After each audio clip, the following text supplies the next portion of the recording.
Di Quran tidak ada ayat keluhan. Tidak ada ayat keluhan. Kalau ada satu ayat untuk mengeluh, maka saya orang pertama kali yang akan mengeluh.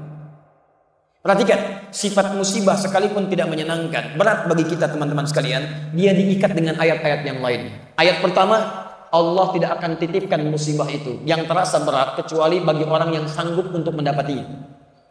Tidak ada ujian di luar batas kesanggupan. Quran surah kedua ayat 286. La yukallifullahu nafsan illa.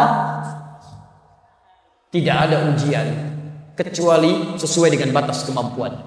Jadi kalau antum sekarang punya masalah berat luar biasa, itu artinya kenapa diujikan pada antum? Karena cuma antum yang mampu, yang lain tidak.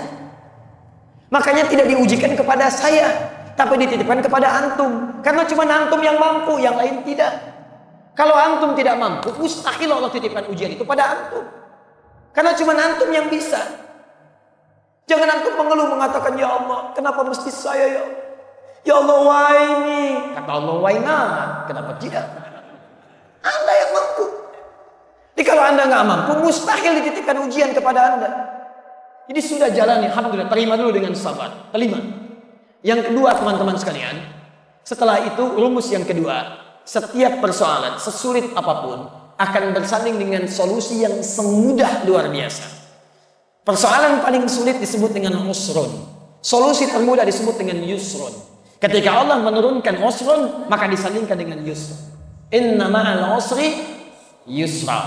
Fa inna ma'al usri yusra. Dalam setiap kesulitan ada kemudahan. Makanya ini rumus Quran, keluarkan dalam bentuk solusi psikologis.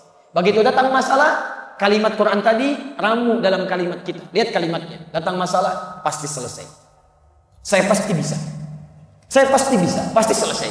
Itu kalimat terjemahan yang bagus. Setiap ada kemudahan, setiap ada kesulitan, ada solusi. Pasti selesai. Ini secara psikologi membuat kita lebih mudah. Jadi kalau antum sedang punya masalah, langsung hadirkan. Insya Allah saya mampu. Pasti selesai. Pasti selesai. Nggak ada persoalan yang nggak ada solusinya. Jadi ketika keyakinan itu ada, sekarang yang praktekkan orang Jepang. Orang Jepang, lihat, ya maaf. Ketika mereka punya persoalan, saya pasti bisa. Kamu bisa, kamu bisa. Takutkan benteng Takeshi. Boleh ditakutkan. Pasti bisa, saya bisa, kamu bisa. Masya Allah. Kamu bisa, kamu bisa. Itu yang dipakai orang-orang luar yang punya teorinya kita. Korea ingin nyusul Jepang. Dari mulai TK, ketika mereka mulai baris, mereka mulai keluar kalimat-kalimat.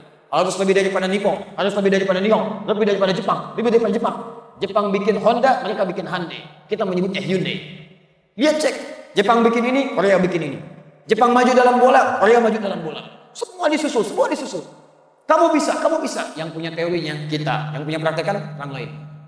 Kalau sudah seperti itu teman-teman sekalian, terima dan lihat sifat yang ketiga. Setiap persoalan ada solusi. Yang ketiga, sifat Allah ingin menjadikan setiap solusi itu mudah kita dapatkan. Quran surah yang kedua ayat 185. Yuridullahu bikumul yusra wa la yuridu bikumul usra.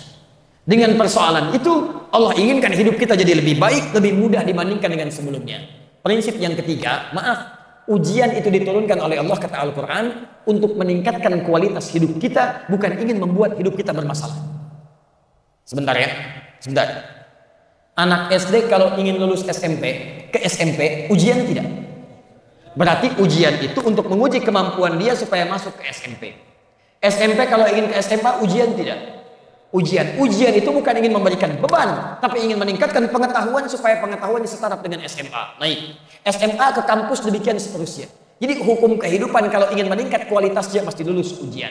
Saat antum diberikan masalah oleh Allah, itu artinya antum ingin dinaikkan kelasnya supaya lebih tinggi kelas dalam kehidupan.